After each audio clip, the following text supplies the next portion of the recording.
Marines are different. They like to think they're the best. Their culture is a warrior spirit. We consider ourselves warriors. We have an obligation to be the most ready when the nation is the least ready, and do the kinds of things that our country would ask of its elite warriors. The Marines are smaller than the other major military services.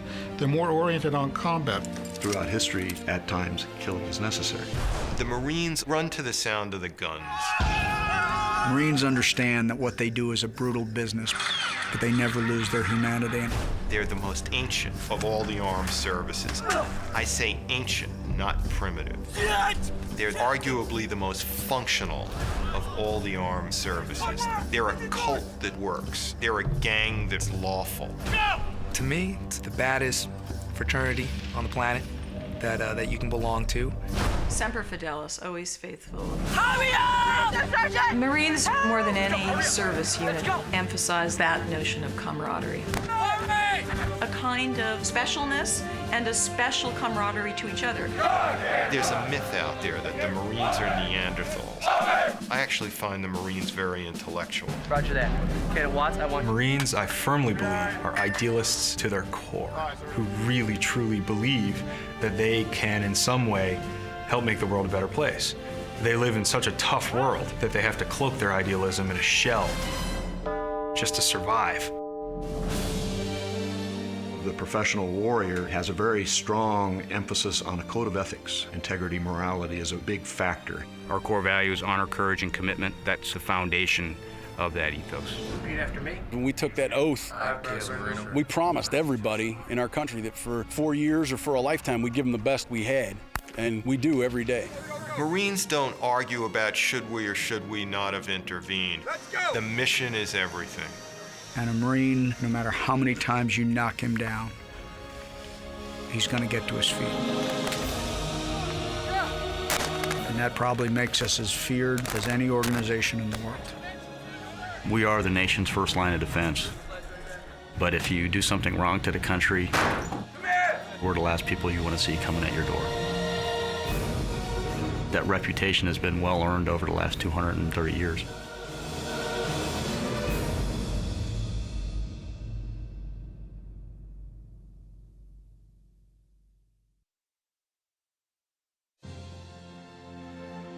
Funding for the Marines is provided by the El Fierro Family Charitable Foundation, which celebrates the National Museum of the Marine Corps and Marine Corps Heritage Center,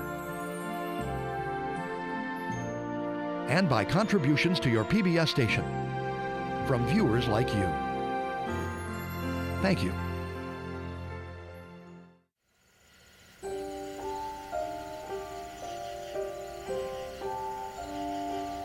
I never started out to be a Marine. When I came aboard, I didn't really know what a Marine was. I found that I liked this stuff and stuck around for about 35 years. I think it's important that the story be told. When I tell you to get out, you're gonna get out quickly without getting injured, and you're gonna get my yellow footprint. Do you understand? Yes, sir! Get out, get my yellow footprint! Recruits arrive at boot camp the same as generations of Marines before them. Let's go! Fast, fast! Let's go, let's go, let's go! At night, faster. on a bus. Let's go! Let's go! Faster! Let's go! Faster! Let's go! Faster! Faster! Let's go! The journey of 1,000 miles starts when the drill instructor invites those recruits off the bus and puts them on the yellow footprints. And they symbolize you leaving the life as you knew it and entering the United States Marine Corps. Do you understand? Yes, sir! No! Do you understand? Yes, sir! In that first moment at boot camp, recruits literally step into the distinctive culture of the Marine Corps. These symbols and traditions and the values they represent are what bind Marines together and what set them apart. The Marines do maintain that distinctive culture. It's a commitment to others, a sense that the organization comes before the self, a real downplaying of the individual and playing up the importance, the role, and the goals of the group. They can't help but fall into a formation when they stand on the yellow footprints, and it's kind of the first symbol of becoming part of a team. You will be what you're told to be. Your hand eyes are straight to the front, and your mouth is shut. When they step on those yellow footprints, and when that bus departs our receiving barracks,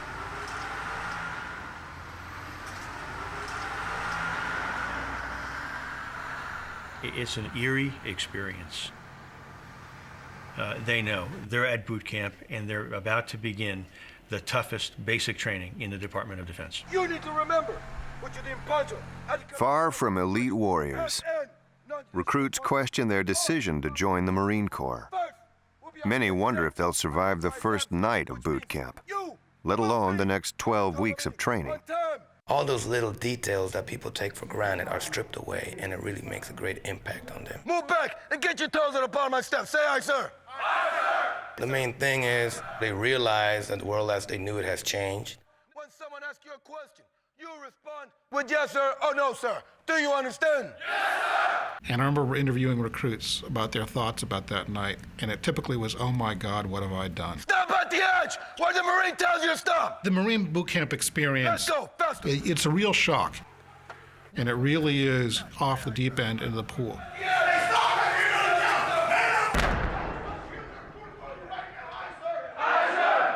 Go, move back and cover down for the recruit. We want the moms and dads to know that their son or daughter has arrived safely at Paris Island. No, when I tell you to pick up the phone, you're gonna read loud and vicious from line 1 all the way down to line 5. Do you understand? Yes, sir! We have a very short message that we prepare and that we put next to the telephones. Pick up the phone right now. This is Recruit Marchuka. I have arrived safely at Paris Island. Please do not send me any food or bulky items in the mail. This is Recruit Loman. I have arrived safely at Paris Island. Please do not send any food or bulky items to me in the mail. I will contact you in 3 to 5 days by postcard with my new address. This is Recruit Casey. I have arrived safely at Paris Island. The phone call is going to be short. It may come late at night, and it may seem abrupt to them. I will contact you in 3 to 5 days by postcard with my new address. By postcard with my new address. Thank you for your support. Goodbye for now. That's it. It won't be no, I miss you, I love you, please save me, none of that stuff. Stop. I said stand right there, face that way. Shift to your right. Say aye, sir. Aye, sir. You get right next to him. You get behind him. Say aye, sir. Aye, sir. But it's just part of that transition from civilian to recruit. We get them here, and we process them, and we get them ready for the training company, where they're going to spend 3 months. For some recruits, it really comes like a shock. Come on. I joined the Marine Corps as a teenager in 1942. We got off that bus and we went inside. My whole life was changed. It was tough. There were some sore muscles in boot camp and maybe a bruise or two. I watched the transformation of myself and others. Tighten up my line, man. We really tried hard to become Marines. Once he moved, you move. And to live up to the expectations of the older Marines, the ones that had gone before us. I enlisted in the Marine Corps the 9th of September, 1942. Oh, I think it's indelible till the day you die. It's the most degrading day you'll ever have in your life, and I think it's all part of that vast plan, which none of us understood, to reduce us all to nothing and then build Marines. Did you speak to you? Did you speak to a live person? Yes, sir. Who'd you speak to? Don't look at me, just look at your hand. I walk straight to the front. Who'd you speak to? My mom, sir. This recruit's mother, say it. This recruit's mother, Who'd sir. you speak to? My father, sir. My father or this recruit's father? This recruit's father. Who? This recruit could not contact anyone. Get on the phone again. Who'd you speak to? This recruit's father, sir. Who? This recruit's father. Who? This recruit's mother, sir. It was a terrible day. And that's over 60 years ago, and I could almost tell you every move we made. In a matter of less than 12 hours, everything what they knew for 18 or more years is suddenly gone and stripped away. We take these individuals off the street. We got to get their attention. We got to build discipline into them. We got to get them functioning as a team. That's all part of that ingraining transformation that has to take place from a civilian off the street into the training process, the end result being a basically qualified Marine. I don't know how you grow that, but we seem to do it very well. The Marine Corps has 2 basic missions: to make Marines and to win battles. Our job is to fight the nation's battles. It's as simple as that. We're warriors. That's what we do. The job of the Marines is to get there first, ready to fight and ready to kill if necessary. We pride ourselves on mission accomplishment. We'll pick up, move out, draw fire, shape the battlefield, plant a flag. The Marine Corps is the smallest of the four services. It is designed to be the tip of the military spear, deployed first and quickly. The Marines run to the sound of the guns. It's counterintuitive in terms of a survival instinct when you actually experience it, but that's what the Marines do. The Marines embrace an aggressive warrior ethos that they feel sets them apart. I don't know whether it's specifically set up that way or it's just evolved out, is they definitely have an identity of we are Marines, and it is distinct and different. Being a Marine isn't just a job. It's not a profession even. It's more a vocation. It's a state of mind.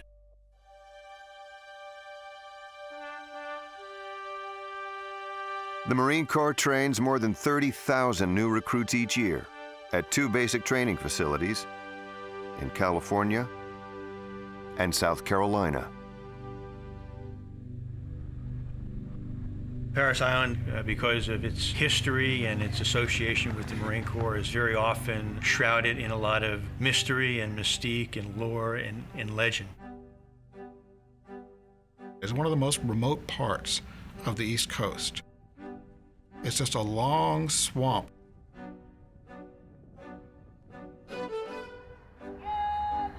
Here is where the transformation begins. Recruits are shaped by the values of the Marine Corps. They take the Marine culture with them for the rest of their military career, and for many, the rest of their lives. Marine boot camp teaches very little in the way of genuine combat skills. Marine boot camp is about cultural immersion, indoctrination, and it does it extremely well.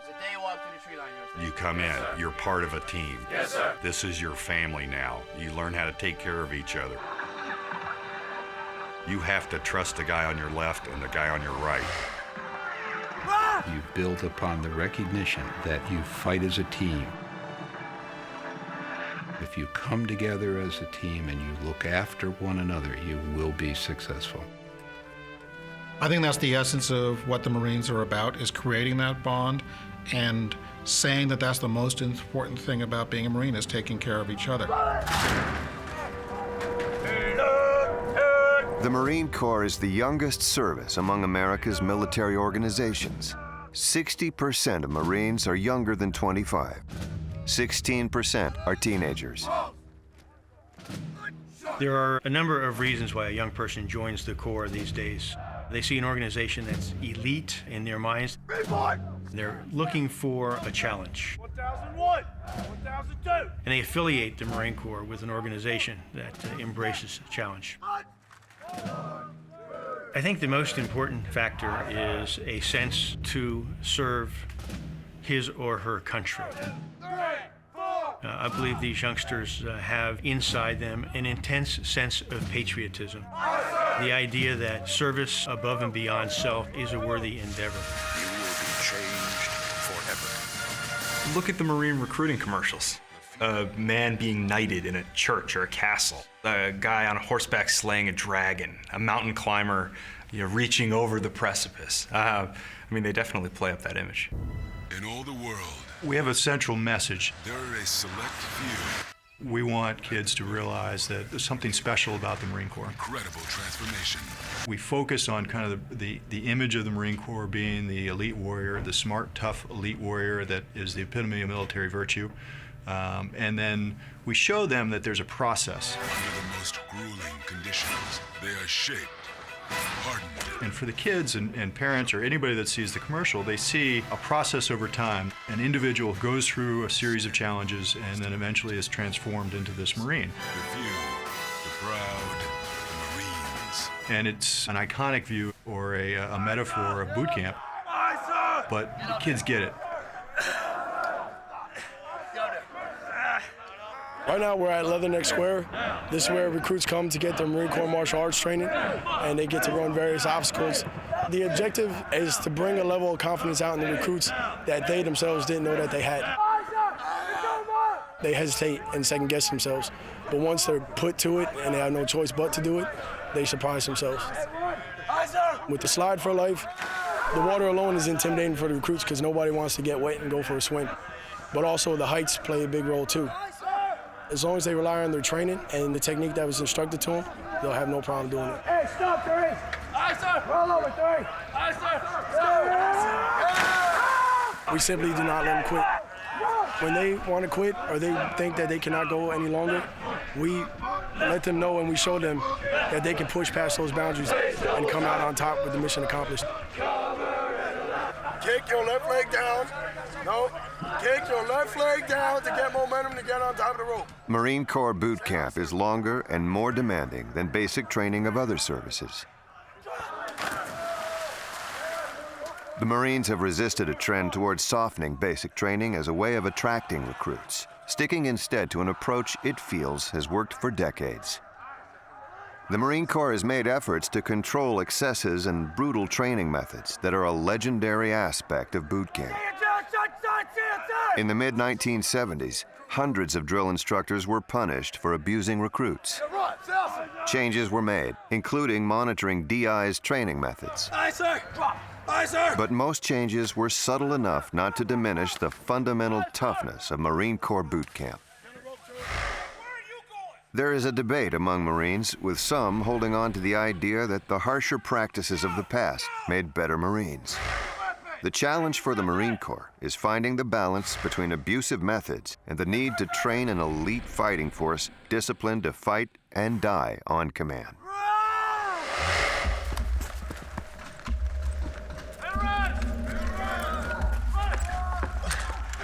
Hey, are we gonna maybe ball, body, weapon, battlefield, turkey pig? I don't know. Sound about right? Yes, sir. 'Cause now you're dead, Blake. Yes. Because you didn't do the simple stuff.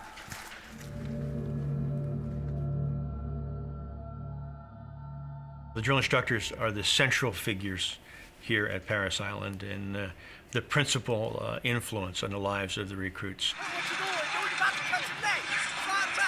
There is a drill instructor with the recruits 7 days a week, 24 hours a day. The drill instructors are truly icons. They embody the very best of our Corps. You're not top of the tree now. Hey, your boss. Ask. They teach, they train, they mentor, Take a knee. and they lead with a passion that is almost an obsession. Our mission is to train these recruits. The only way to train them is to instruct them in different aspects dealing with the Marine Corps and becoming a basic Marine. Son, whoa.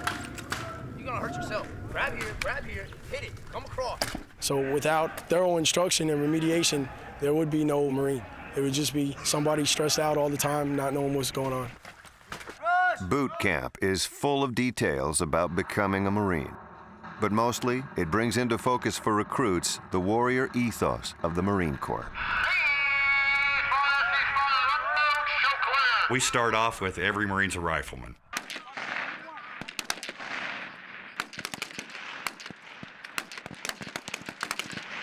I don't care if it's a female Marine, a male Marine, a cook, baker, candlestick maker, whatever. Everybody is a basic rifleman in the Marine Corps. Everyone must qualify with a service rifle. Because every Marine is a rifleman, the rifle range is the most important training that we give the recruits while at boot camp. This is an outdoor classroom. We're teaching them the art of marksmanship.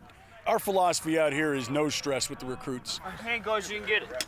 Same thing with you, recruit. This hand extended all the way out. Every one of these recruits, when they're down here, are going to have lots of individual instruction taught by the coaches. Forward hand extended all the way out.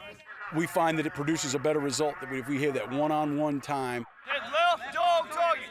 That's you, 27. Left dog target. It's all about teaching and getting that young person to be able to operate the weapon in the way that we want them to and also hit the target. And that shows how much emphasis we put on marksmanship. The teaching at the rifle range also has a larger meaning. It sets a tone, reinforced throughout boot camp, that Marines pass on knowledge and that they are connected to their history and to those who came before them. We teach them history and traditions of the Marine Corps. So they understand what it's like to be a Marine. They understand what it was like to be a Marine 100 years ago. I don't think you can teach it didactically. It doesn't happen at a chalkboard. It's the culture, again, and the transmission of the culture's values from one generation to the next. They understand that they cannot allow those who have gone before to be let down. They know they can never let that legacy die. That's why history is so important. It's part of our ethos. It's part of who we are. The official birth date of the Marine Corps is November 10th, 1775, when the Second Continental Congress authorized 2 battalions of Continental Marines as landing forces with the fleet. Marines come from the sea. We have fought as a component with the Navy since 1775. Marines were never great in number. A small corps, volunteers, adventurous, soldiers of the sea, if you would. They were equally at home on the ships of the fleet and serving with the Army. The Marines distinguished themselves in an array of regional conflicts during their first 150 years, from the halls of Montezuma to the shores of Tripoli. It was the First World War that earned the Marines the reputation as the first to fight. They charged through the wheat fields and into the woods of a place called Belleau Woods in France in 1918 to thwart a major German offensive against the capital of France, Paris. Belleau Wood was a great turning point for the Marines. They lost more men on that first day than it had in casualties total for the 167 years that preceded it. Belleau Wood is one of 3 touchstone battles in Marine Corps history. The others are Iwo Jima in 1945 and the Chosin Reservoir in Korea in 1950. Iwo Jima probably dominates even the other 2. This was 1945, the 4th year of the war. The Navy, Army, Marines, and the Army Air Force were advancing steadily towards Japan. There had been victory on every front. But the closer we got to Japan, the bloodier it was getting. Iwo Jima was going to be the biggest and bloodiest.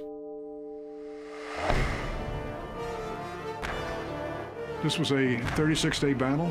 It cost 26,000 Marines. The symbol of it, of course, was the raising of the American flag on top of Mount Suribachi. And every Japanese soldier on that island could see that flag going up on the 4th day of the battle. And it was kind of like their death knell that was coming. The photograph of the flag raising on Iwo Jima became more than a symbol of the bloodiest battle in Marine Corps history. That one iconic image captured the ethos of the Marines.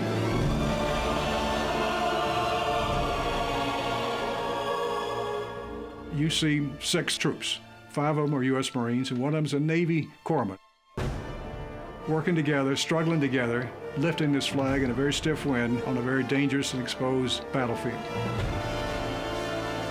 Here was the icon of the whole war, the teamwork and the victory.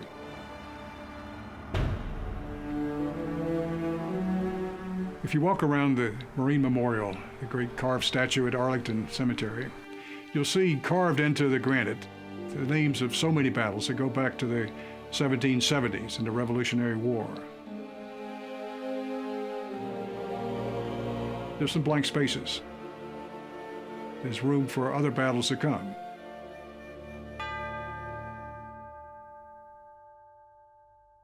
Good morning, Series 4016! Today we are training day 43. We have the actual obstacle course and a 3-mile individual effort run. So everything comes from within, does it not? Yes, ma'am! So dig it deep and get some! It is the exact same course, same events, same obstacles that the males run. You gotta wanna have to do it, because no one else is gonna do it for you. One aspect of boot camp that remains unchanged is how the Marine Corps trains women. Alone among all branches of the U.S. military, the Marine Corps trains male and female recruits separately. The 4th Battalion, one of our 4 training battalions here at Parris Island, is the only gender-segregated battalion within the Department of Defense. There is the age-old attraction that exists between boys and girls, men and women, that by keeping them separate, we eliminate that. Almost there, Clark. You can do this, recruit. But as far as training is concerned, we're along the same lines as our male counterparts, which has not always been the case. You talked to a female Marine 20 years ago when we were still learning how to properly apply our makeup, making sure that everything matched, properly assuring that a female could wear the high heels and walk across the stage in a ladylike manner. So the strides that we have made, for me to be able to say our training is aligned with the males, is a huge success for the Marine Corps and for the Department of Defense at large. They have to meet all the same graduation requirements. In other words, there's no difference in the Marine Corps between what a female recruit and a male recruit gets here at Parris Island. That integration, the idea that we train as we fight, is the next step in the training process. The young Marines leave here, and then they get integrated, and we're training together at that point. Tell me what you've been working for every night if you can't get over this bar. About 6% of the Marine Corps are women. They serve in nearly all military occupations. But Department of Defense regulations prohibit women from serving in direct combat roles. Increasingly, those distinctions are blurred on the battlefield. I think that that's the great debate. I think that clearly everyone is seeing those lines blurred, and I think that we are fairly integrated in those combat zones. And that is the great debate, the great issue that's at hand right now. There are certainly certain elements of our Marine Corps today that permit technology to level the playing field. Fixed-wing aircraft, helicopters, and the like. The policy in the Department of Defense right now, of course, is that we will not allow women to be assigned in combat arms. As a hypothetical in the future, any time that we can leverage technology and equalize the battlefield, then that will provide us with an opportunity to capitalize on women in combat. But for many, both outside and especially inside the Marine Corps, the question is whether women can attain the warrior status of their male counterparts. It's 2 different biologies. I don't think anybody would argue with that. One of the big problems women have physically is that they can't handle the physical stress of carrying loads over rough terrain for long periods of time. Are there women, individuals, who can be competent warriors? I think so. Relatively few. Are there large groups of women who can be warriors? No. Never has happened. I don't think it ever will happen. One more time, recruit. Touch it. Now say it. I think it starts with when you ask a young female recruit why they joined the Marine Corps. 90% of them will say, I joined to defend my country. And if that isn't saying the warrior ethos is there for a female recruit, I don't know what else we could say. It's as much a part of the female psyche as it is of the male psyche. That's why they joined. Left foot, left foot, left foot, left foot. And that warrior ethos is all over everything that we do on and off the battlefield. All recruits must meet a series of graduation requirements.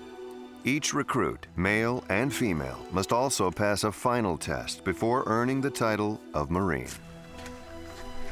Let's go, you don't have all day.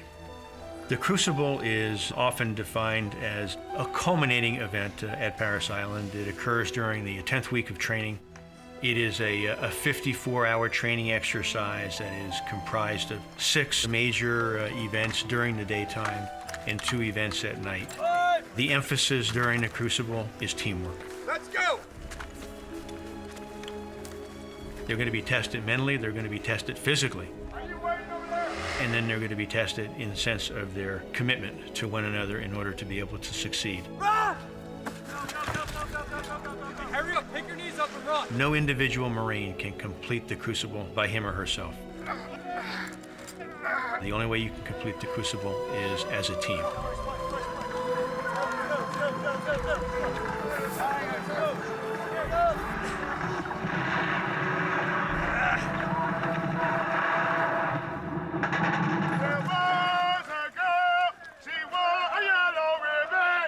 The culmination of the crucible is the dawn march back to the barracks.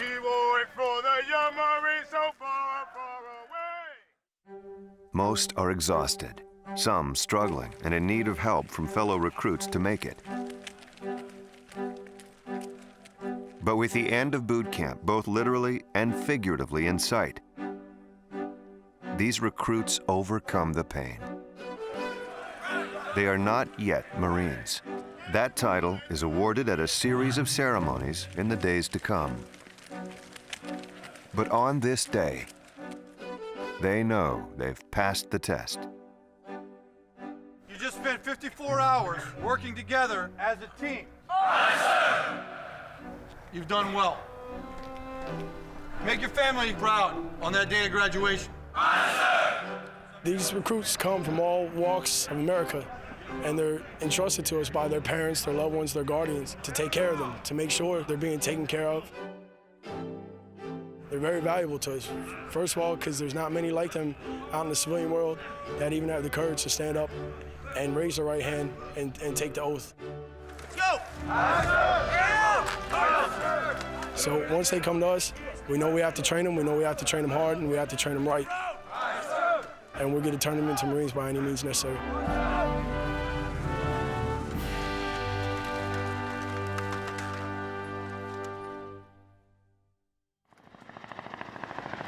About 500 miles north of Parris Island, a different group of Marines are trained. At boot camp, raw recruits are shaped into Marines. Here, officer candidates are given the opportunity to prove they can lead Marines in combat. I decided on the military because I was looking for something other than being behind a desk at age 21. I studied classics in college, and so time and again, I read about the citizen soldier, Cincinnatus, the guy who puts down the plow, picks up the sword, and then when the war's over, returns to the plow.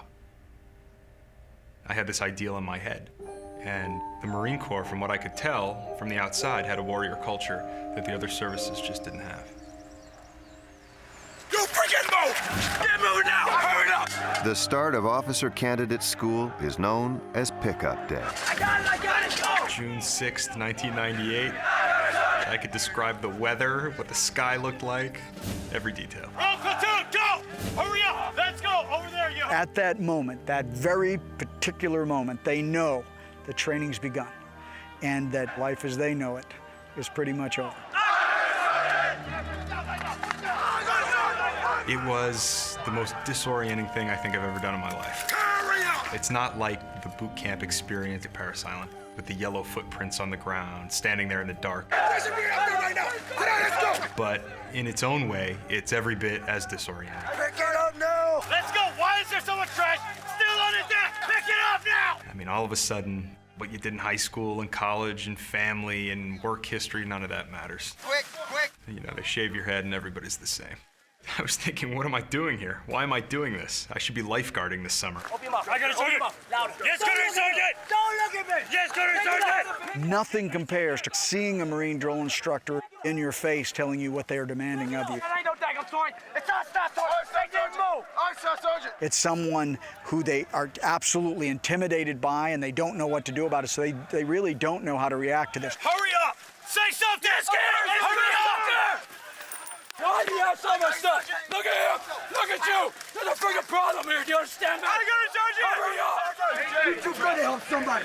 You're too good. We can't need help! You might want to help yourself now. You might want to help yourself now. Okay, open the bag. Get the gas. They were the most rabid, high-intensity group of people I'd ever met in my life to that point. Get it! Go now! Well, why are you still here? Go! I got you, Sergeant! Move! Hurry up! Get moving now! Get moving! And that was it. It was on, and it stayed on for the next 10 weeks. Let's go! Louder! Hurry up! Go! Oh, way to go, candidate! Way to go! Drop all your trash all over our parade deck.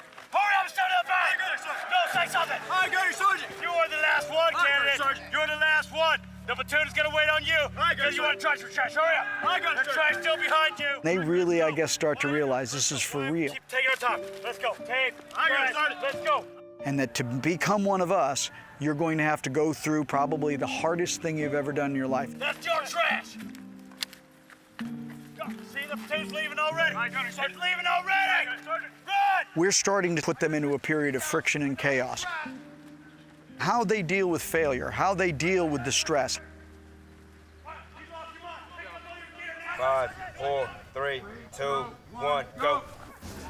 OCS is not officer boot camp. OCS is a selection process. Go. Here, the Marine Corps evaluates and decides whether officer candidates have what it takes to be a leader. Whereas on the recruit depot, they're actually molding Marines, they're making Marines. Our mission here is a little bit different. We screen for the potential to lead Marines.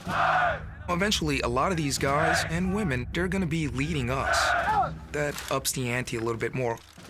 Every Marine that comes here must first prove that they can lead Marines in a ground combat situation. Here, we detect the leadership.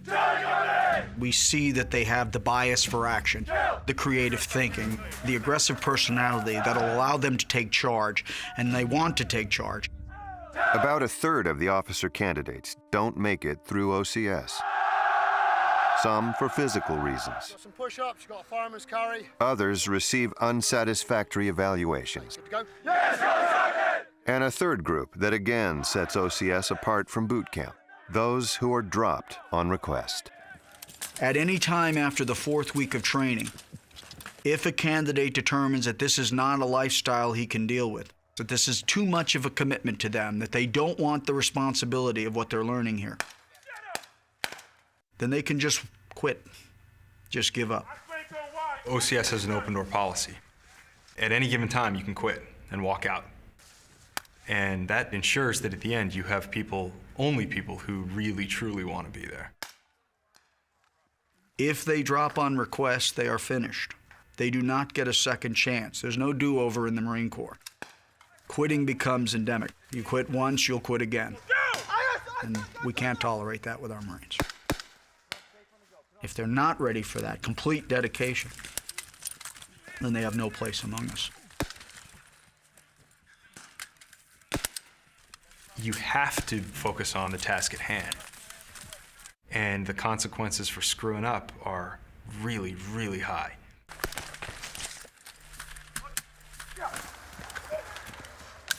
Let's go, hurry up. He has no magazine. No! Dropped his magazine. Okay, go find his magazine, sir. Yeah, where's your magazine? How are you gonna fire the rest of the damn course? How about that? Hi, sir! How about that? Go, hurry up. This is serious business for us. And a nation at war says they are facing going to war, leading Marines and being responsible for 43 lives. And quite frankly, that's a burden that some of them were not ready to take on.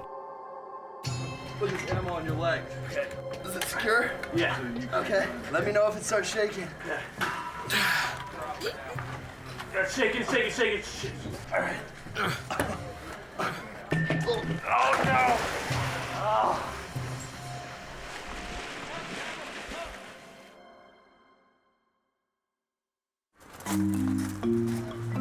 The Leadership Reaction Course has become one of our most well-known leadership models.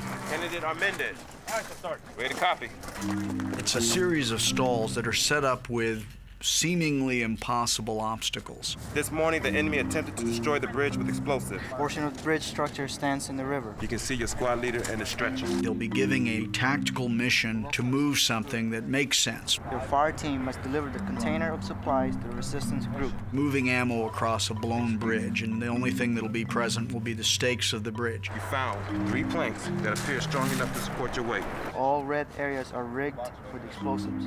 We're taking all these elements, the stress and the chaos, and then we're throwing them in there with 4 of their peers that they have to actually lead. Okay, we have to deliver the supplies and get them to the other side. All we want to see is, can the candidate lead his peers? Red is dead. We know that. Does anybody have any suggestions right now? We can use the pulse. We got that line we can lash it with, or we can use bullets. Can he go out there and with some stress, some chaos, some friction thrown at him, what is he made of?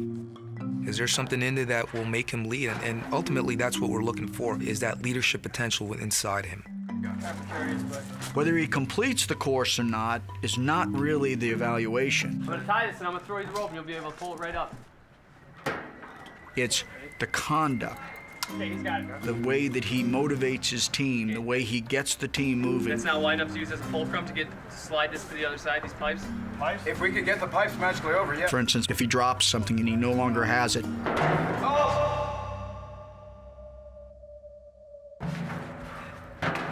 does he wait or does he adjust the plan? It's a very good way in about 10 minutes to get an assessment of fog friction and can they make a decision on an area they're totally unfamiliar with. Track with me, track. Okay, gotcha, do gotcha, it, gotcha. do it. That's it. Time's up. Time is done. When your initial plan didn't work, you froze. You stopped. You get people killed. Yes, that's right. All right? There'll be an evaluation sheet for the evaluator, and he will rate him across all of these leadership traits Candidate Aminda. and come up with a final score. And of course, this goes into his leadership evaluation. ISF Sergeant. Once your team member brought him back up, kept on moving. That's the one thing I see good that you did do. ISF Sergeant. And you did show that you was a team player, right? Go that way.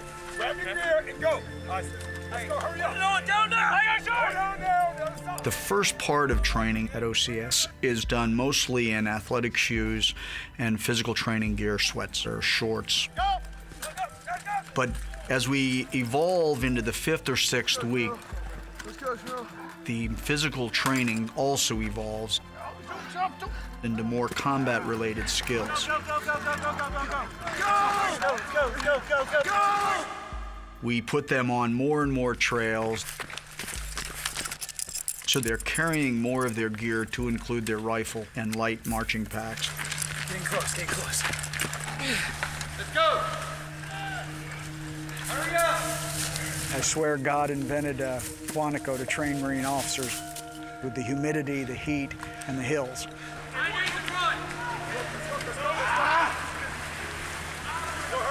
Quickly, quickly, quickly, quickly, quickly. Among all of Quantico's miseries, one stands out in the memories of officer candidates. Head's gonna be down here. Hey, you, head's down here. The Quigley is one component of a timed physical training exercise that all candidates must endure and conquer. The Quigley is a muddy trench. Go! What are you waiting for? You crawl through in this neck-deep, muddy water on your hands and knees. Go between your freaking power wire, not over it! Wipe it on your body! You go under and you end up with a mouthful of mud, like peanut butter, Go, quick, hard. and you can't see. Go, get out of here! Keep your head down! Go, go. Go, Pollard! The gist of it, like all of the training, is to teach people to think under pressure, think when they're uncomfortable and not panic. Muzzle on your head. Throw the muzzle. Now go. They're fatigued, they're breathing hard, they're exhausted, but they must control their emotions. Lower the muzzle. Lower the muzzle. Right there, I'll go. Set up, get up, lay down, go! We've put them in situations that are totally unfamiliar and have a tendency to cause a phobia. Come on, son. Head down. Weapon on the body. Weapon on the body. Putting them through that culvert where they are submerging underwater with a large amount of gear in an area they think is confined in the dark. Weapon up! Here we go! It's just something that you'll never forget. Go, go. Get out. Hurry, roll over. Let's go. For some, the Quigley is just another test they must pass at OCS. Let's go. Get in your back. For others, it is the obstacle that could end their quest to become a Marine officer. Come on, go. You're looking weak, son. You're looking weak. Candidates are constantly monitored. And next time you go home, don't you? Academic and physical requirements comprise half the evaluation. Don't you, son. Leadership makes up the other half. Get control of yourself, son. Let's go! In one particular candidate's case, I wanted him to know that this is a team effort, that him and I were gonna make it through, that he could do this. We stayed with each other, and I told him we're gonna finish this together, and he made it.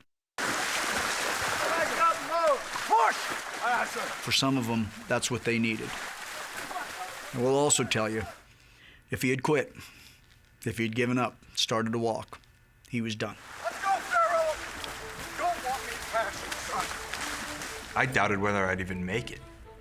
It was the only thing, the first thing I'd done in my life where I thought, effort might not matter. You know, I may give 110% here and I'm still not gonna make it.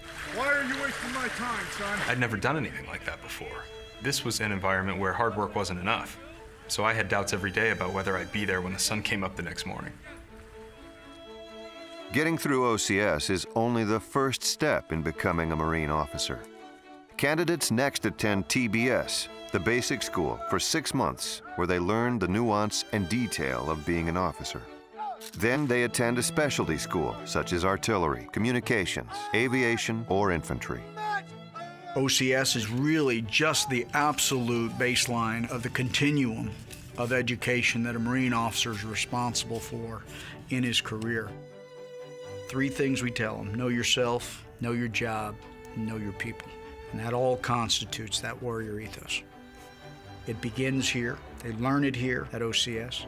It's embedded at TBS, and then it's validated by the Young Marines you lead.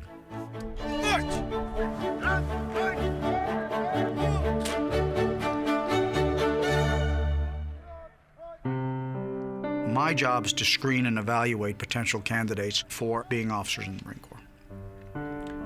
I made a promise to every Marine that I've served with over 33 years that no one will walk across that grinder graduating that I would not want to lead my son or my daughter. As simple as that. If I would not trust them with my own child, I will not trust them with yours. The framework of leadership taught in the Marine Corps is built on a belief that Marines have a unique culture, a warrior ethos that sets them apart. Marines are very connected to their traditions and history. Near the Quantico, Virginia base, the Marines have constructed the National Museum of the Marine Corps as a lasting memorial to their sacrifices. It will be the Corps' Mecca, the place that all understand that it's theirs, every Marine that has gone before and the families of Marines. 70% of the people who come to the National Museum will clearly not be Marines. Most will not even have served in one form or another. Marine Corps drill instructors. Drill instructor. They're going to be able to find out a little bit more about what it is to be a Marine. They're going to be able to walk the history of the nation and see it as Marines saw it throughout that history.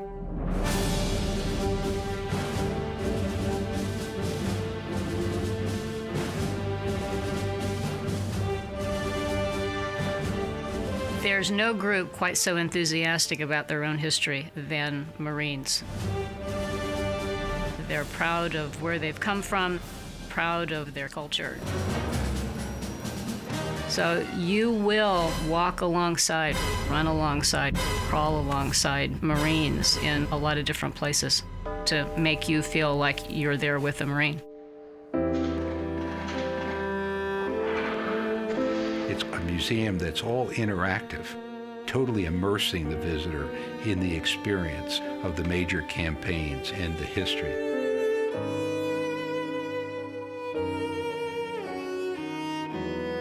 It's just another step in preserving that legacy.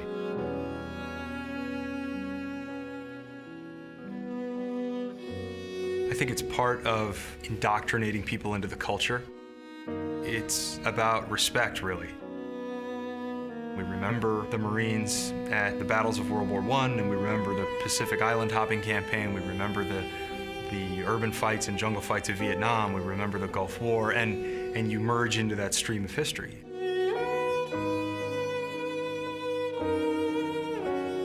You merge into that stream, and you know that you won't be forgotten. Not only that you won't be physically left behind, but you and the exploits of your Marines will live on in the history of the Corps. It's important, and it's reassuring, and it's comforting, I think, for Marines who are in harm's way.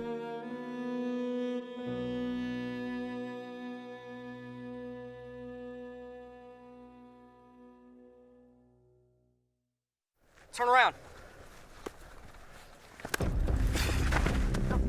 In 1999, the Marine Corps integrated a new component into its training for all officers and enlisted personnel. Don't, because you get used to this right here. If you do this. The Marine Corps Martial Arts program is designed to improve individual warfighting skills and train all Marines to be one-on-one warriors.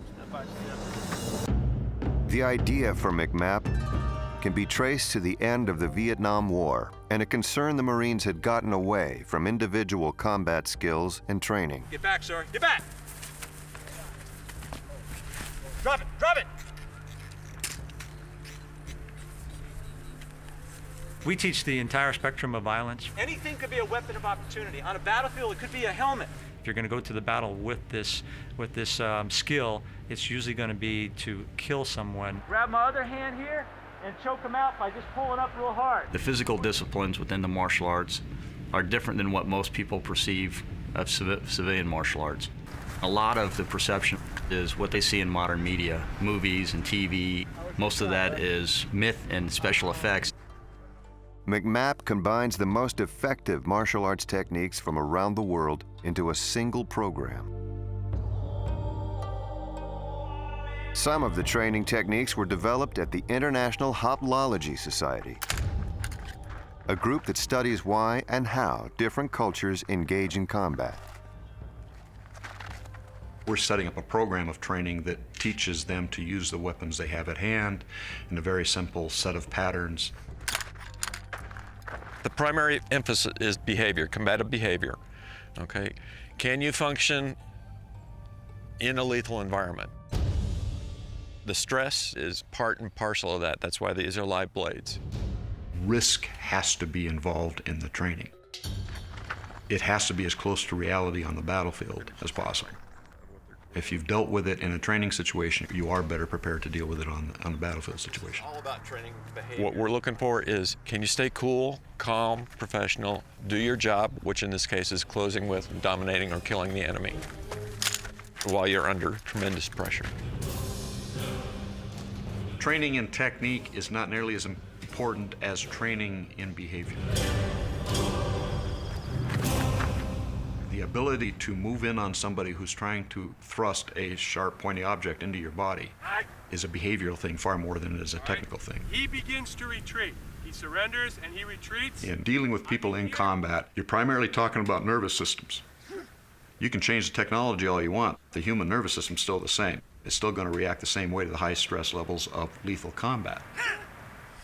To deal with the stress of the battlefield, the Marine Corps tempers the physical demands of martial arts training with character-building lessons. You want every person that you train to be as good as you. I do believe it is the heart and soul of our warrior ethos. Rob, good job. Nice finishing touch. Our program, I believe, is unlike any other because we have 3 disciplines. Hands. We have the physical discipline, which is probably the sexiest. Guys just love going out there, rolling around, throwing punches and fighting and stuff like that. That's why we joined the Marine Corps. Stay up. There's 182 techniques and 5 different belt levels. Turn around. Give me your money. Don't shoot. We also have the mental piece, which is studying the other cultures that are warriors, the Spartans, the Zulus, the Apaches, and all the other cultures that have a warrior mindset. And then the part that I think I enjoy the most about this program is the character piece. It's about teaching Marines the difference between right and wrong, about doing the right thing 24/7. The Marine Corps has been making a concerted effort at developing character. Target. Even to the point in training close combat skills, they do not separate those two things. Integrity is part of close combat skills. Target right. It is an aspect of the warrior culture. Part of your identity as a warrior is being a man of integrity, a man of ethics. The Spartans had a saying that the purposes of drills and exercises is less to strengthen the back than it is to toughen the mind. The physical training and the hard discipline allows them to be harder mentally and allows them to have that confidence. So they go hand in hand. Marine warrior ethos has been around since the very beginning. It grows even stronger because we rely on our history and the deeds done by Marines past to have an influence on what we do in the future. Martial arts is not something that's new. It's been around for years. The first real martial artists in the Marine Corps were the Raiders of World War II. There's a lot of similarities between what the Raiders did and what we're doing today. That connection to the past is never far from the martial arts program. McMap is headquartered in Raider Hall, home to a collection of Marine Raider memorabilia. We're so proud that they have named this Raider Hall. We take great pride and we're very humbled by the fact that the Marine Corps still feels that we've got a place. The Marine Raiders were formed in early 1942, at a time when America was on the defensive in the Pacific War. They were the nation's first guerrilla warfare troops and are frequently referred to as America's first special forces. They were the first ones to do amphibious operations from rubber boats. They were launching from submarines. They were coming off of destroyers. They were landing in places that were unexpected by the enemy, by the Japanese during World War II. They made us keenly aware that the Raiders were a special group. We were cocky as could be. Now, burying your first dead takes care of the cockiness. But we were still as confident as anybody could be. The Raiders' job was to take the fight to the Japanese in the Pacific. To move, as Marines have done throughout their history, toward the sound of the guns. It was the first move back to roll them back up the string of islands that they had taken. It was the first really step on the way to Tokyo. The Raiders went into Tulagi, and they fought at Guadalcanal. One of the great fights in Marine Corps history was Raiders Ridge, Edson's Ridge, in September of '42. Against a whole brigade of Japanese who were pretty good jungle fighters. It was a hell of a fight. It went on for 2 nights. The Raiders held. And so they were legendary. By 1944, the tide in the Pacific War had turned, and the Marine Raiders were no longer needed. They rejoined regular units, ending a brief but glorious chapter in Marine Corps history. We realized, even though we were 17 and 18-year-olds, that if this thing wasn't won, the world was going to be a very, very different place. It was really to preserve our way of life, and that sounds a little corny, but it sure wasn't. We figured that any day we ever lived the rest of our lives was a bonus, because anybody that got in and out of the Raiders and made it really was a lucky man. The Raiders' legacy is indelible with the Marine Corps.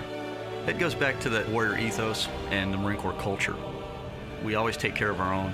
We never leave someone behind. The Raiders went before us, so we're not going to leave them behind. And their memory will definitely live on much longer than they will.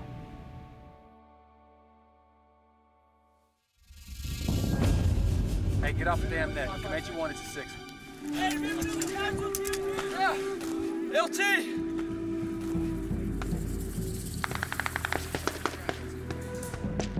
Comanche 1, 6.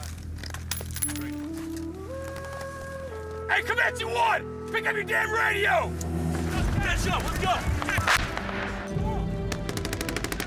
This is our training facility out here for units to come to before they deploy out to Iraq. Stay in condition 1, stay in place! And to immerse them into what they're going to be fighting against over there. We try to make it realistic for them here before they go over. That way they get a taste of it. They can learn from their mistakes here. The Marine Corps Combat Center occupies nearly 1,000 acres in the Mojave Desert, making it the largest Marine Corps base in the world. Each year, roughly 1/3 of all Marines come here for training to increase their combat readiness. Hey, you're in the open! Why are you walking? This is where Marines take part in live fire combined arms training. How do you think your range went today? What does he need to be doing? He needs to be looking down the range to see where his rounds are impacting, right? The purpose of it is to get the infantry guys used to calling in their fires and moving under those fires with the fires going down the range. A couple times a day it was not happening. If you look down the range, you see trenches 1 and 2. The 2 objectives on the western side. And off to the east, they got what we call the center objective. And they got the company maneuvering down range, medium machine guns. They got 81mm mortars. They got heavy guns supporting their attack. Just kind of like their last stop shop. Every unit before they deploy, they come out here and get the training.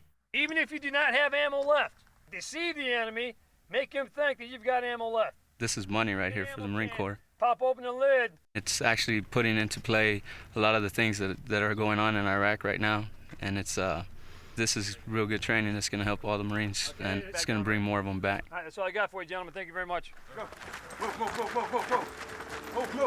Marines also get training at 29 Palms in urban warfare.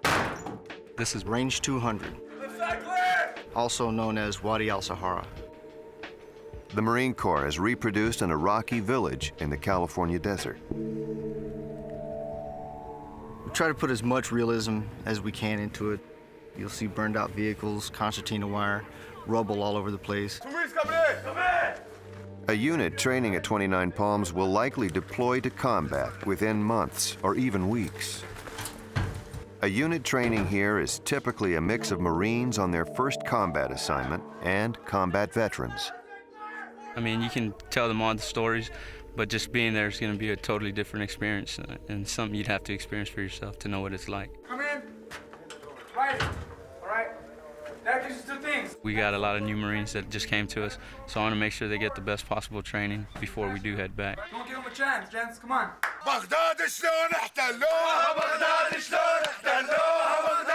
To make the training realistic, role players are used in the exercise. Some play friendly villagers. Others play insurgents. It's not a regular war that we're fighting. You don't know who the enemy is, and you don't want to stereotype people just because of who they are. So it does make it a lot more difficult. He says, what sort of college are you going to do? He says, you guys destroyed the whole country, now you destroyed my house? Let him know our chain of command will pay for anything broken in this house. There's a lot of situations that come up where you're not going to be able to engage, and you don't want to engage because we don't want to harm innocent people. And what we're focusing on here is the skills that the Marines need to be effective on the urban battlefield. Urban combat is not new for the Marine Corps. Urban warfare, in my judgment, is the dirtiest of all warfare. I was a company commander, as an example, in the Battle of Way City in Tet of 1968 during the Vietnam War. It's dirty because it's all very close and personal. It's not just the environment, which is closed in, great noise, dirt, debris, shrapnel, etc.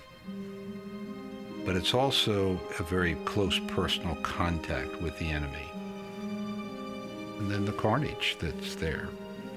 Urban warfare is difficult. It is a grisly business. I think especially of the 2 battles of Fallujah in 2004.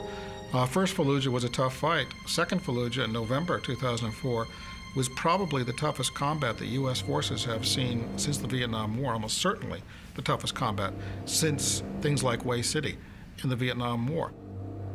It was really ugly. It was brutal. It was nasty. It was the essence of the grittiness of war. The battlefield is emptying out. Rather than a constricted battlefield with large numbers of troops inside of it, which is the essence of mass infantry warfare, we now have a battlefield dispersed over deserts, third world slum cities, and jungles, where there are very few combatants inside it, and it's small numbers of men hunting down other small numbers of men. We no longer have an enemy that wears uniforms. We don't have an enemy that has a state capital. We don't even have an enemy that has a state. That makes it very difficult to determine who the enemy is sometimes. Stop right here.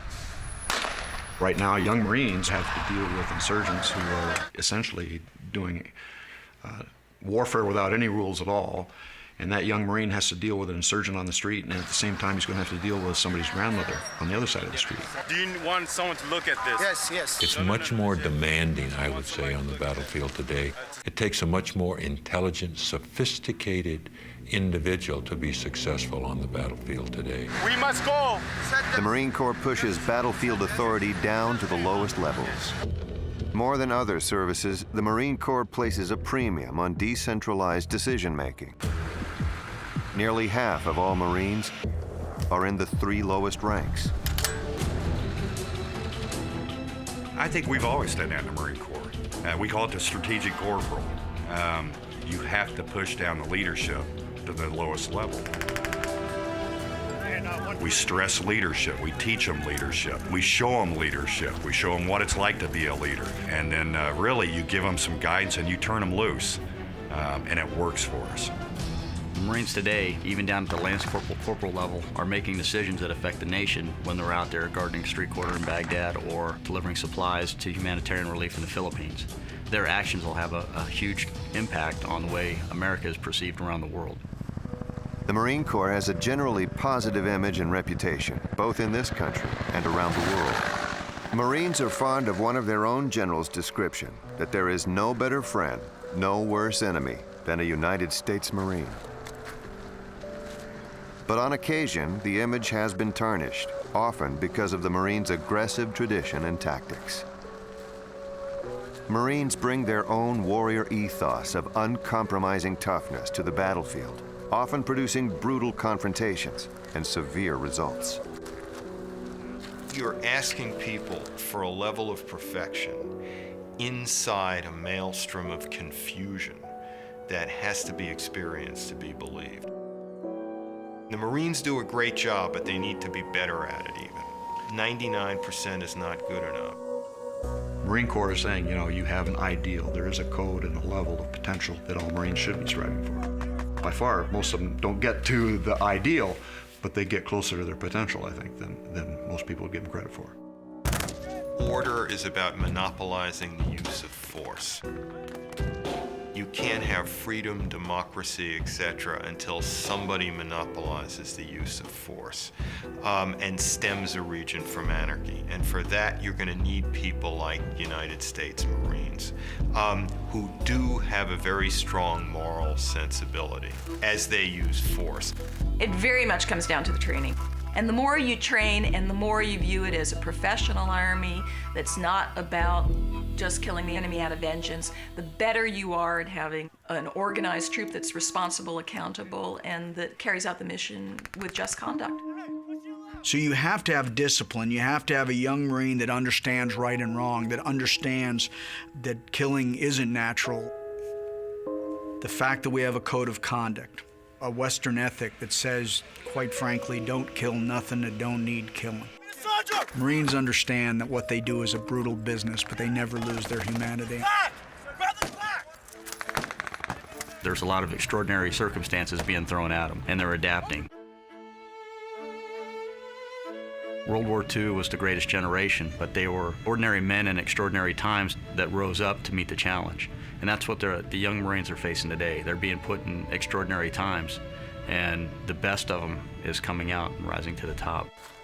They're making those decisions, and a lot of them are making the right decision at the right time. Yes, sir. Before it comes to anything physical, it's all got to be mental, right? Yes, sir. One of the things they teach you in boot camp is do the right thing even when nobody's looking. Yes, sir. And it's a very good cast of mind to have. It's very good training. And so it tells the corporal in the street corner, even if you think you could be abusive, even if you think nobody's looking, don't. Do the right thing. We start by really focusing on our traditions, and that's the tradition of success. And that builds on a tradition that goes all the way back to the founding of this nation. And that does, in fact, give you some strength on the battlefield. You don't want to embarrass the institution, and you certainly don't want to let down your fellow Marines. Whoa, whoa, whoa.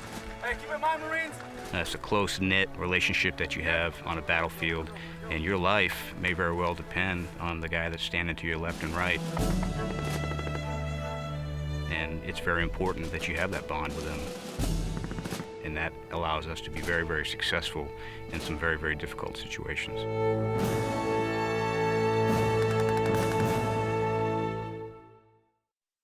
I don't think any media can truly capture the impact and experience of war, of combat, close combat,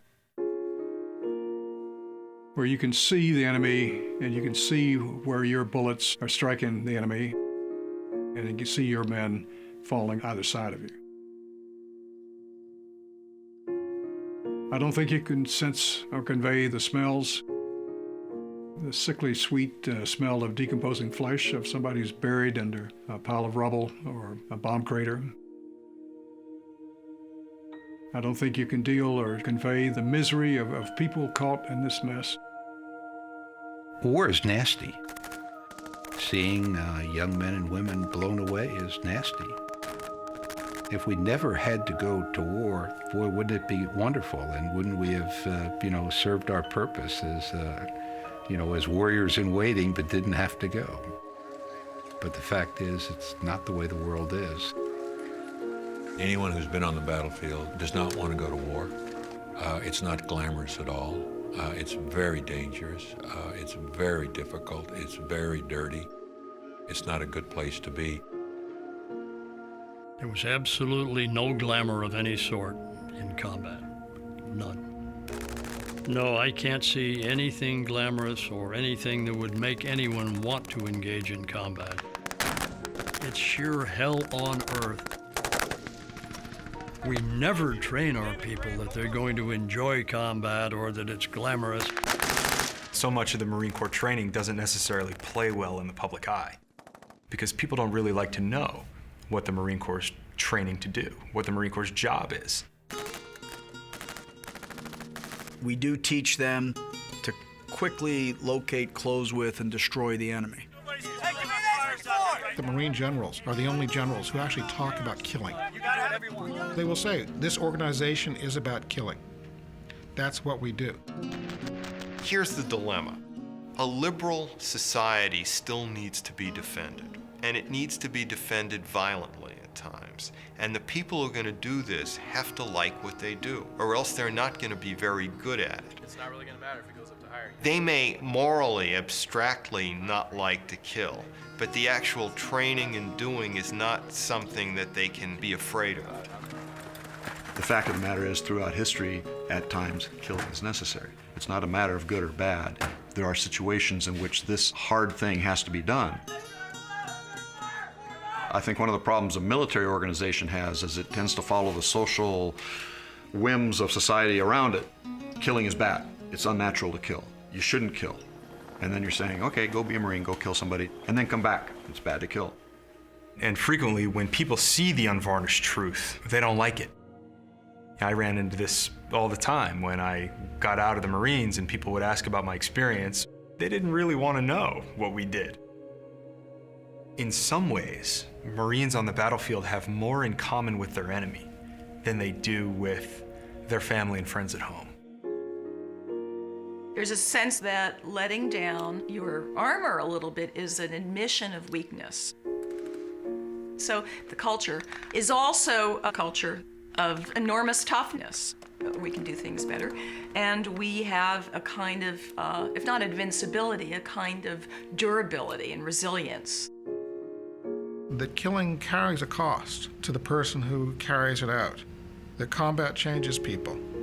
That combat, I think, diminishes the soul permanently. It alters people.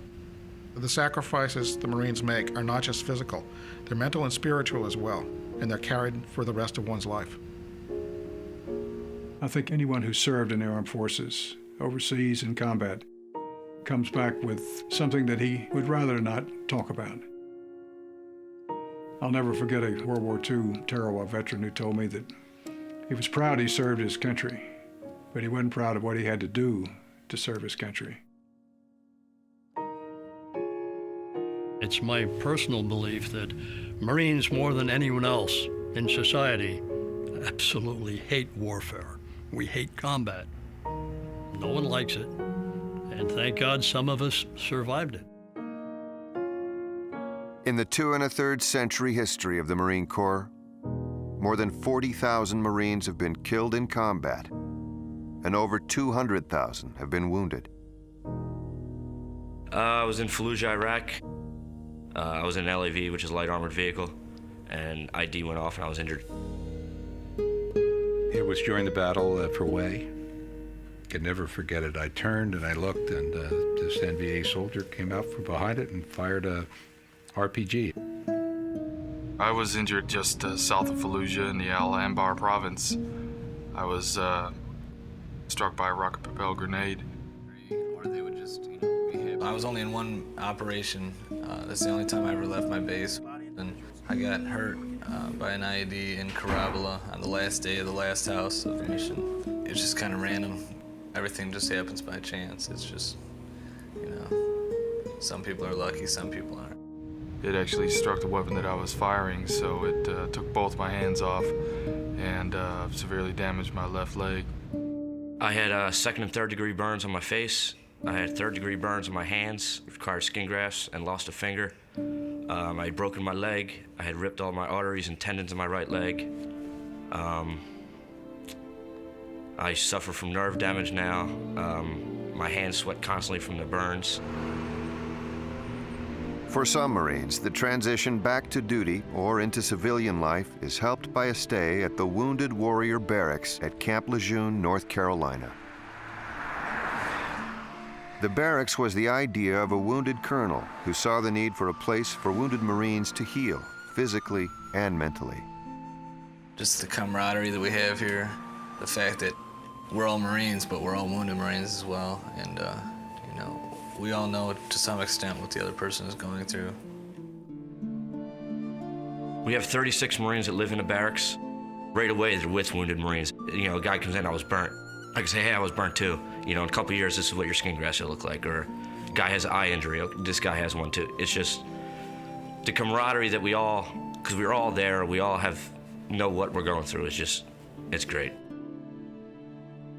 In my day, when I was laying in the Philadelphia Naval Hospital, there were over 550 amputees laying on the wards with no hope. Today, our young men and women who are injured have hope. They have support, first and foremost, and they have the hope of modern medicine that is doing unbelievable things with these catastrophic wounds of theirs. For wounded Marines, there is always the question of what next? For some, the answer, amazingly, is the Marine Corps. I was determined to remain a Marine. There have been Marines in past conflicts who have suffered amputations and gone back into active duty service and even back into the theater. Now, in retaining wounded Marines as active duty Marines, we can transfer our knowledge and our experiences and help build a stronger, better Marine Corps. Before he went to Iraq, Sergeant Wright was qualified as a martial arts instructor. After his recovery, he was assigned to the Marine Corps Martial Arts Program as an instructor. We're going to start now as the combat engagement pattern. Sergeant Eddie Wright really typifies a Marine. He's got that can-do spirit, he's never given up, and he's still a martial arts instructor. He never once, since I've known him, complained about, you know, poor me, look what happened. It was, I was out doing a mission, something happened, it's time to drive on and continue with what I'm gonna do. All right, this next technique that I'm gonna show you is the arm drag takedown. To see him stand in front of other Marines and talk about what he went through, and he has no anger or meanness to anything. Dig in with your fingers, or in my case, my hook. That's something special about an individual who doesn't hold any grudges or he's not upset, and he still puts his left foot forward on being a Marine first. And we see that all around the Marine Corps. And I guess that's why Marines can die for each other and will fight for each other, because when you have guys like that are so motivating to be around, they just inspire everybody around you. He's a true warrior, a true Marine. I have not the slightest bit of regret for joining the Marine Corps. I would do it again. So many doors have opened up for me since I joined the Marine Corps, even after my injuries. And as a person where I am right now, I probably could never have the level of satisfaction with the challenges that I've met and the challenges I've overcome if I was in the civilian world. I have such an immense pride in me being a Marine. I'll always treasure these years that I've spent as a Marine. After spending 12 months teaching martial arts, Sergeant James Eddie Wright resigned from the Marine Corps to return home to Texas and build a life after the Marine Corps.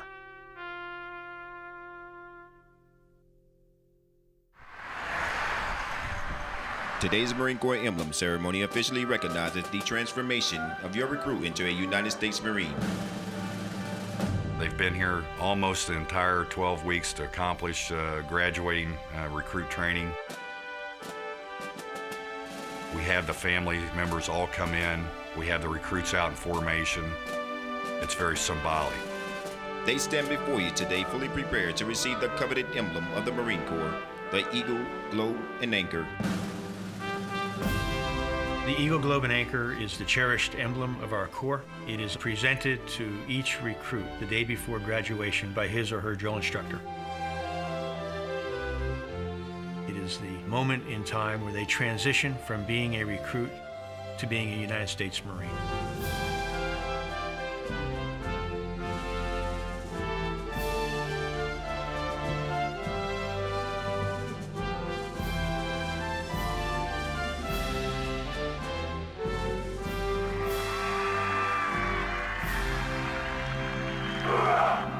One of the things imparted at Parris Island is an absolute trust in each other, that teamwork.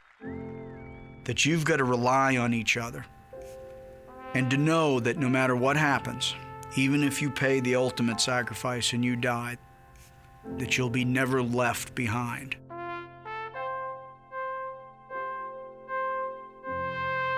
We fight for our brothers. We fight for the Corps. We fight for the members of our squad and platoon. Take care of your buddies, and you better hope your buddy's taking care of you, and he always is. That's the way Marines are. The individual Marine, the individual warriors at the fire team and the squad level, they've always been the heroes.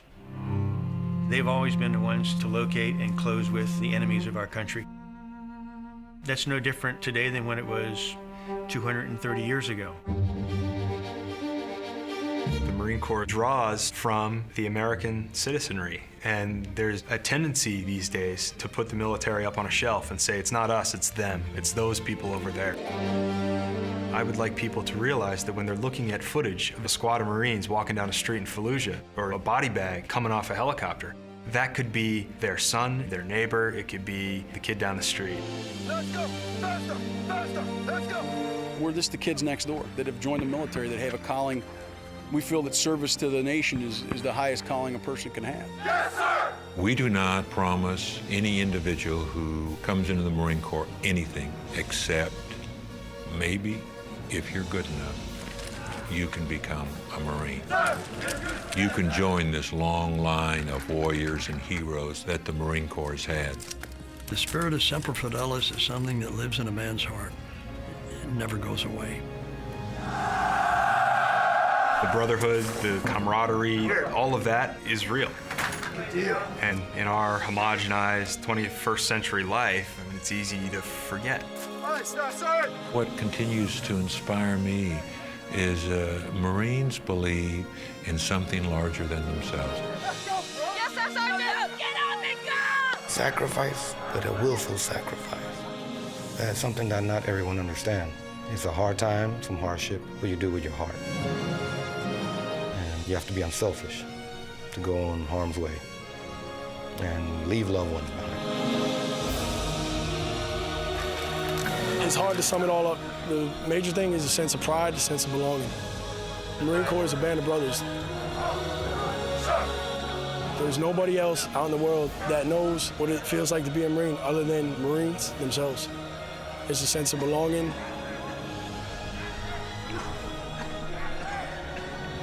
Honor, courage, commitment, our core values sum it all up.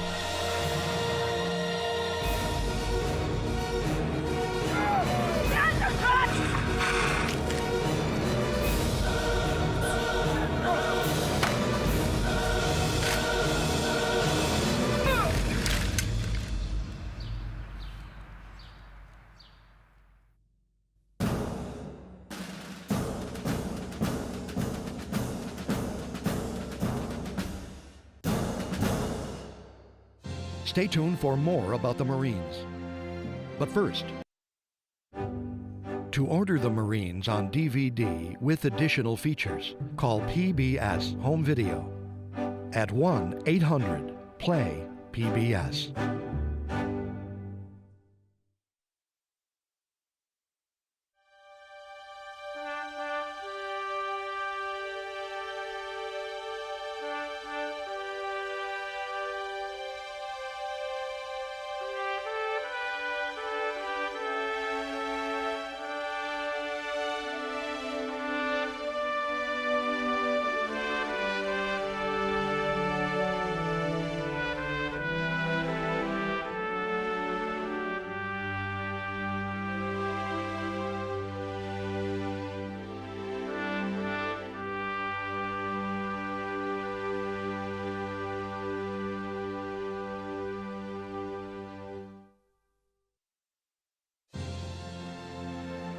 Funding for the Marines is provided by the El Fierro Family Charitable Foundation, which celebrates the National Museum of the Marine Corps and Marine Corps Heritage Center,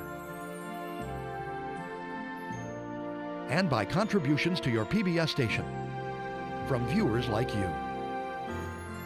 Thank you.